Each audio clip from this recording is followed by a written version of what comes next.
Good evening, good morning, good night, good afternoon, wherever you are around the world. Welcome back to the channel. KG is here, and it is time for a real big match preview. One of the biggest games for the season in this division, Leeds United versus Sunderland. Is it season defining? That remains to be seen, because then we've got another big one against Sheffield United the week after. But listen, this game is going to be absolutely huge, and I'm looking forward to it, man. It feels like we've got a game tomorrow, but it's literally in like a couple of days, isn't it? But I'm looking forward to it. Sunderland, it's going to be a good test. It's at Ellen Road, which gives me a little bit more comfort, and we'll get into that during the preview. Going through Daniel Farker's comments, say, listen, let me just get the housekeeping out of the way. Please like the video, subscribe to the channel. Of course, drop your comments below, and also you go score predictions. We're going to be doing that in this video here. Probably get the whole weekend off for a first time in a long time, which will be something new. But yeah, unless anything comes up, then yeah, I will be off this weekend and back for the match reaction on Monday, and the video is already set up. So if you want to join me then, click the reminder, like the video, and you can join me after the game and we can discuss the result. Ash in the house here. Great to see you, KG. Hope you're well, man. I'm doing great, man. Doing absolutely brilliant, man. Gym earlier today, family time, talking Leeds United. What's not to love? What's not to love? Lee in the house saying, yeah, Bamford, another setback. This isn't funny anymore. Is it being funny recently? He's definitely just running down his contract now. Right. We'll get into that. And shout out to you, Michael. Ash has spunked his load early, man. 4-0 leads. All right, man. But listen, let's get into it. There really wasn't a lot in the press conference today. There really wasn't too much. And it's quite not surprising, I guess, but it's a real big game. And I thought there'd be a little bit more to it. But I guess the most positive thing is that we've got no injury concerns, not ones that are really important anyway. So that is all good. We go in with pretty much a full strength side. And we can go and do what we need to do without having to worry about, oh, someone's missing. Doesn't matter. We've got our team ready to go. Danny Farker did confirm, though, as he's always asked about Patrick Bamford. Sadly, the last days were not ideal for Bamford's rehab. He will need another 10 days of individual rehab before team training. Not able to sprint properly yet. I mean, that he might not be injured, people. That might just be a regular thing, you know. Should join us after the Sheffield game. All right, enough with all this. Okay, I just wish that the apologies was as loud as the disrespect has been towards me, but I know it won't, because that's not how the human race works. But this guy has literally he's just sapping money from the club, and because of who he is, he gets away with it. But I'm not going to get into it on this one. All I'm saying is surprise, surprise. You know what I mean? But we don't need him back anyway, disrupting the rhythm that we've got. He's not needed. He's not. He's just a very, very expensive mistake we've got on the books. SSJW saying, the most nervous I've been for 2 consecutive games, hoping for my routine KG to help me relax. Yeah, this isn't the one I'm nervous about. I definitely think that there's a jeopardy of losing in this game, because Sunderland are a good team at this level. I'm looking at the week after. I'm not overlooking Sunderland, but if you're talking about nerves, I think it's because it's away at Bramall Lane. I feel like there's more of a risk in that one. I just feel comfortable and secure with us being at home in this game. If it was probably away at this stage to Sunderland, then maybe there'll be a little bit more jitters. But I'm just looking forward to a good game. I think that both teams are going to be there to entertain on Monday's game. Mike is saying, looking at the schedule, feeling confident, even with bad results in the next 3, which I don't expect. We are smooth sailing after that. Yeah, I mean, look, this isn't going to be one for me where let's just say we lose the next 2 games to Sunderland and Sheffield United, it's not over for the top 2. It's definitely not, because the rest of the games after that, and I'll talk about it in a bit as well when we get the team up that I think we're going to see. The rest of the games after that, it's pretty smooth, isn't it? It's pretty smooth sailing after that. So, yeah, but what you want to do down is lay down a marker, especially in this kind of game against one of your near promotion rivals. You want to get the 3 points and say, that's us up. You battle it out with Sheffield United and Burnley, and that's what I hope we're looking to do. Hyru in the house, shout out to you, man. Stay in the shadows, glass man. Clock's ticking on you being gone from the club. Yeah, it should have been time. But yeah, this summer will definitely be the last. His contract can go back up. That's fine. The club will need to figure out a way whether to mutually cancel it or him to find another club in the summer. This charade has gone on long enough. It's gone on long enough, far too long. I just wish that I had more people say, Cage, You were right, man. Sorry about that, but you don't get that. What I will get though is if he comes back last 2 games of the season and actually scores a goal. What you're saying about Bamford now, he's got us up. That's what I'll get. But you can't help some people. You know what I mean? You can't help some people. Mike saying here, excited to see who inherits the number 9 shirt next season. Yeah, got a few ideas, Mike. Got a few ideas. I know yours is Sesko, but I got a few ideas. But look, like I say, there really wasn't a lot in this press conference. He spoke a little bit about Eli Meslier. He was asked about Meslier just in his recent performances, and just being more secure. I mean, listen, I'm not taking it away from Meslier, but he's literally doing what he should be doing. You know what I mean? There shouldn't be overemphasis on what Meslier is doing because he's been so bad. Like he's made a couple of good saves, right?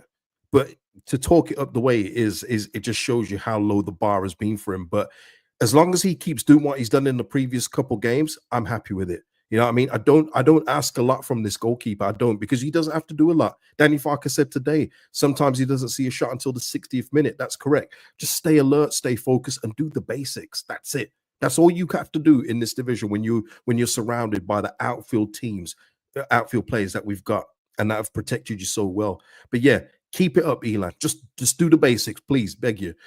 He was just talking about how Reggie is an experienced manager, know the potential of Sunderland, really good individual players, and again that goes into the team selection. Let's have a look here. Ash is saying here, I know Leeds can always ruin things for themselves, but this team has looked like such a well-oiled machine recently. For the first time, I'm confident going into any game. Love that. Love that for you, Ash. Yeah. I think it's something with Guido Vogie as well, with some of his messages. Just how it's that invisible belief that you can't see. It's that feeling that you can't describe. And I've got it, people. I recently had a comment on a video I've done recently talking about promotion. Have we been promoted yet? Why are we talking about it? Well, that's how you get stuck when you're not looking forward thinking. That's been a big problem of this fan base, not thinking forward and just living in now. But I feel like we're going to do it this season, people. I've got high confidence. And I'm always, like I say, I'm already looking at, planning for next season in terms of players that we can possibly bring in. And I've not been at that point since we've been relegated. Even last season, where we was looking good at some points, I always felt Ipswich, Leicester were just they were just around too much. Where in this point, I know it's still a close race, but we are leading by a mile. You know what I mean? In regards to the quality of squads, the way that we're playing recently as well. He was also asked about that in terms of the possession.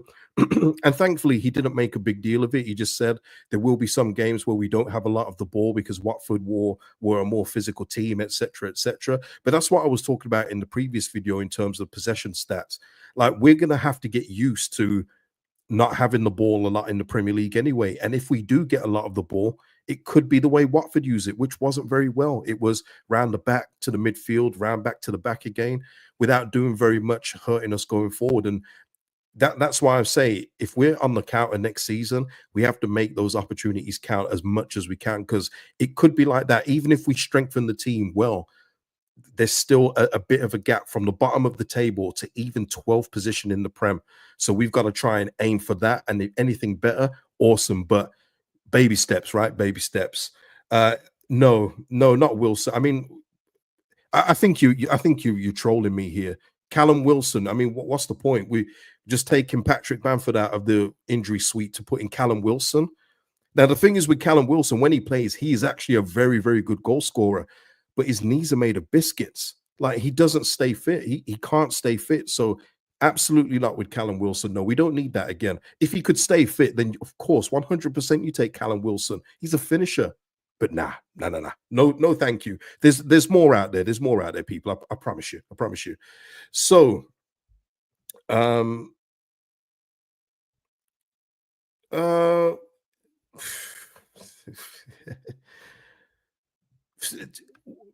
thank you, Passion. Thank you. Emma, if you're not happy, you could always put in a super chat.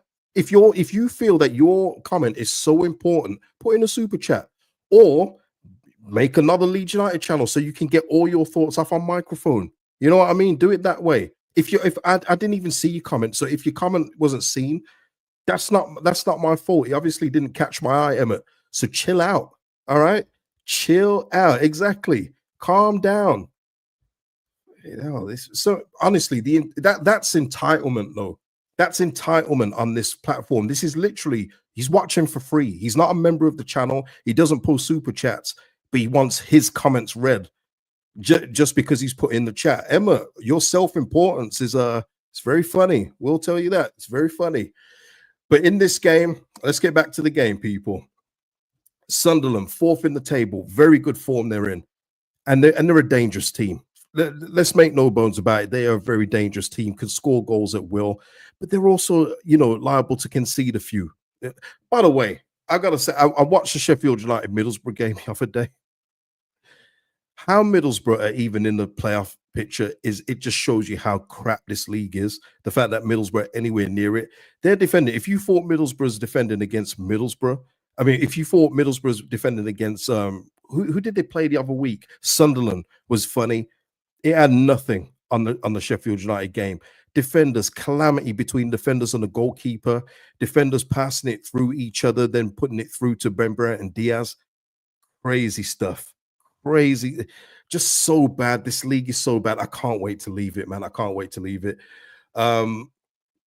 In terms of that, though, in Leeds United, we are the top dogs. We are the pace setters. So there is that. What I will say with Sunderland, we are going to have to look out for a few of their dangerous players in this game. And obviously, I'm looking at Isidore, who's come into real good form. Chris Rigg, who's a handy player, but the two men, Joby Bellingham, and of course, my old guy Enzo Lefebvre, he's going to be absolutely on fire. And I think if I've got this right, I may have got this wrong, but I think Enzo Lefebvre and Ilya Meslier are former teammates. So there's a little bit of in terms of this.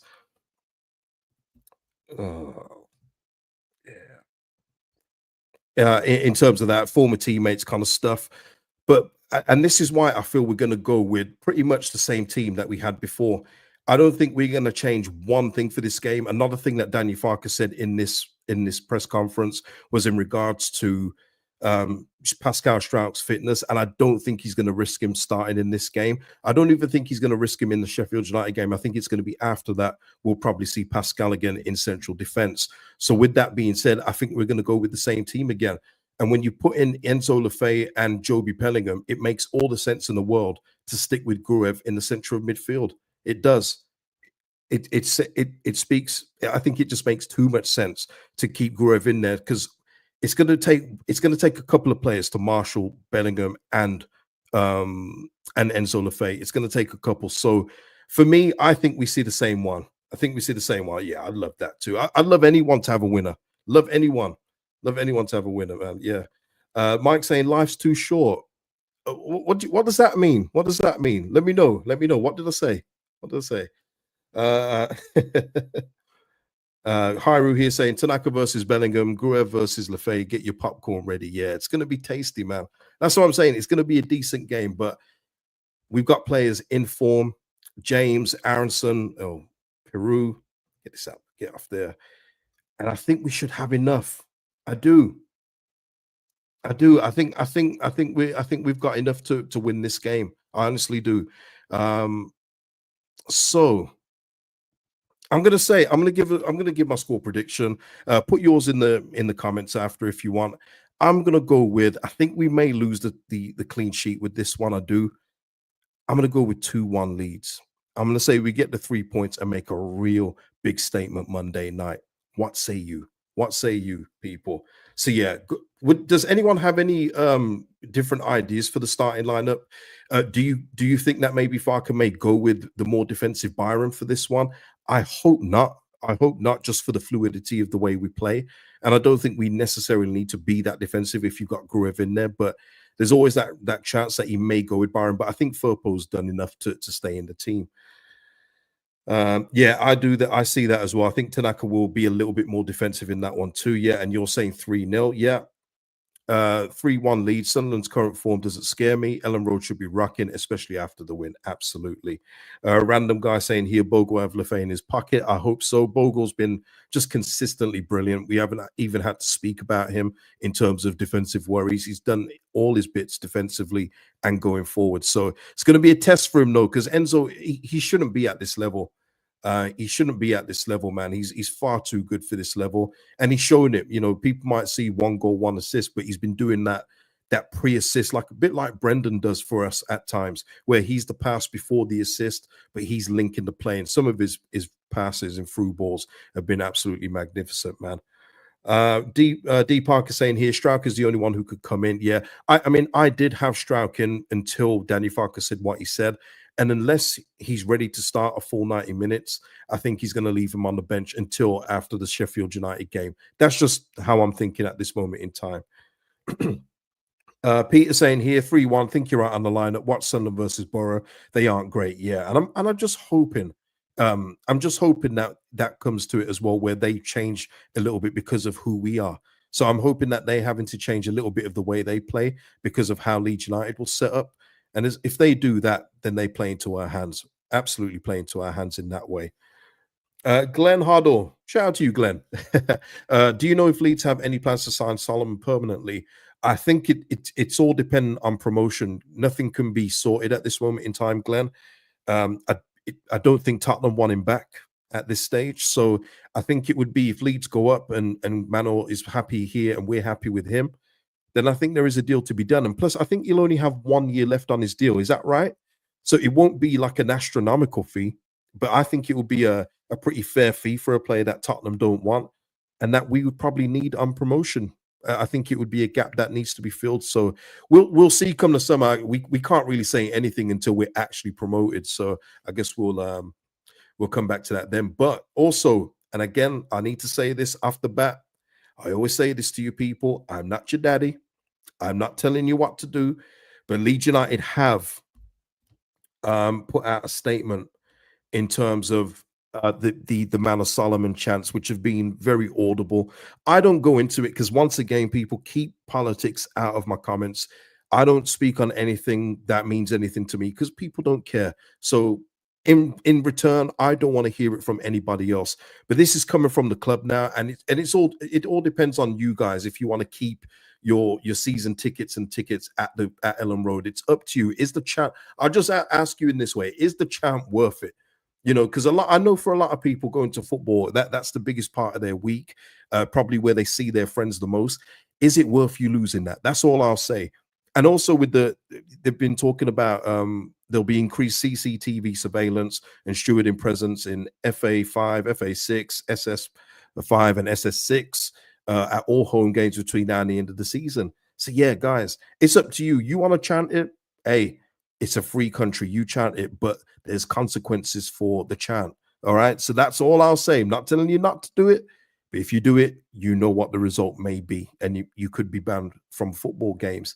And just their line at the end, given what is at stake for the club in the weeks ahead, this is a time where you need the fan base to be united, not divided. And it's just given me a lot. It's given me a lot of Millwall vibes with that. When Millwall, where it was a time where they, you know, obviously with Millwall, it's very heavily a certain way, and then the statement was, you know, the FA will be looking for us to fail, and people want us to fail, so let's prove them wrong. You know, it's like, yeah. I mean, listen, D, that's what I'm saying. Look, you're asking fans who have been constantly, you know, asked and requested not to sing about it, but it still continues to happen. So that it could be falling on deaf ears. But I guess it will only hurt when, you know, people start seeing their friends banned from games and going, you know what, man, it ain't worth it, even if I am 10 beers in. You know what I mean? But it is what it is.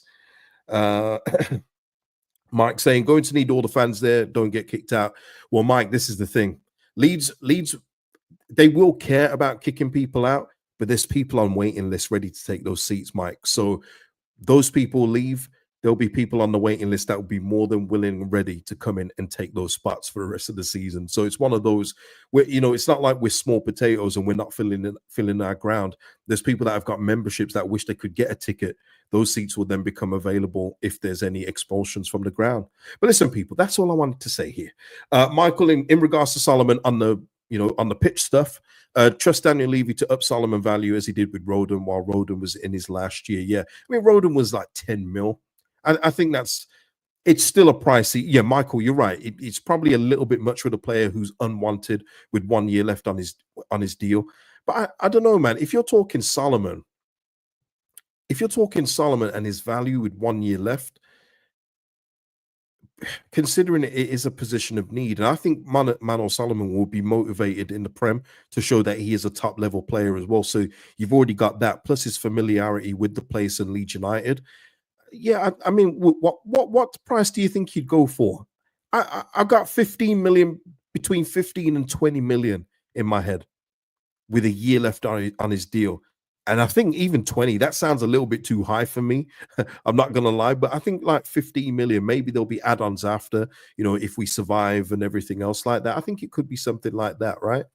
Mikey, yeah, Mikey is saying if we get him for 10 to 15, I'll be all of that. Yeah, yeah. If you're talking that kind of price, absolutely. Ryan here saying, I'm sure Solomon in his head is thinking, I appreciate the support, yeah, but keep your mouth shut. Yeah. I mean, I'm not going to go over it again, but it is like the Nanto one. It's one of those where players do appreciate the support, but they're like, oh man, could you not just change a lyric or two? It's not hard. But you're talking to football fans here, so it is what it is.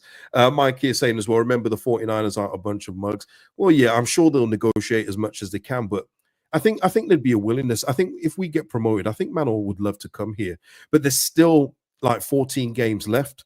Let's see how he gets on in terms of just, it's for me it's more so his fitness, his ability. I've always said I've no doubts about his ability. It's about his fitness, and he's done well so far since he's had a real long run in the team. But let's see how he gets on in the remaining 14. Let's just hope there's no setbacks, because we don't want to miss this guy. He's sourcing at this level. He's absolutely sourcing. So yeah, but he'd definitely be one I'd be looking at. I don't think that's a spoiler, is it? It's not like a secret one. If you can get Manor Solomon for a decent price, why wouldn't you bring him in? Because he is a Premier League player, in my opinion. Top 5 league player for sure. Do you see that one with Leeds United talking about top 5 leagues in the Championship in terms of goal differential? That's a cheeky one, not gonna lie. Random here saying here, Solomon will probably sign a new deal at Spurs. Why? Why would he, random guy? Just curious with that one, because he's been frozen out. And if he's looking to move for a reasonable price, then he would not want to sign a new contract there. I don't see any. I don't see any pluses for Manor signing a new deal. If anything, he'd be probably more willing to run it out till the end of next season if he does have a year left. And I'm saying if he does have a year left. And of course, we'll hope we invest properly if we go up. It's not just invest properly, because we invested before. Remember the whole 190 plus million on a credit card thing. It's about investing correctly. And I've always said you're not going to get every signing right. It's just impossible to do. But you can get a majority of them right. If you get a majority right, then we should be okay, especially with the kind of players that we can attract. But of course, we'll speak about that more, nearer to the time. Okay, nearer to the time, of course. But yeah, people, I think that is it. I don't think there's anything else. Like I say, if you got your score predictions, team selections, everything else like that, put them in the comments below. Hyru here saying here, it depends if they keep Son. They will keep Son, I think. And they have Gil coming back. Again, you're talking about Gil. I think he's going to be probably loaned out. Again, I don't know how long he's got left on his deal, but he just constantly gets loaned out. I don't think they're going to use that Gil player. Maybe re-up the loan. If there's only 1 year left on the deal, they're not going to let us loan him for a year, just a year left on his deal. That wouldn't happen. So I think it would be a permanent move if the deal is to happen for me, in my opinion. Anyway, we'll see anyway, because I want to confirm that he's only got a year left on his deal before I say any more, because I could be wrong. Mike is saying slap a like on the way out, people. Yeah, slap a like if you will, people. It really does help out the channel. And yeah, I don't think there's going to be anything this weekend. So I will see you all Monday for the game, for the match reaction afterwards, where we can speak about 3 points for Leeds United. Please, let's do that. Guys, hope you've enjoyed the stream. See you in the next one. Peace out. Enjoy your weekend. See you in a bit.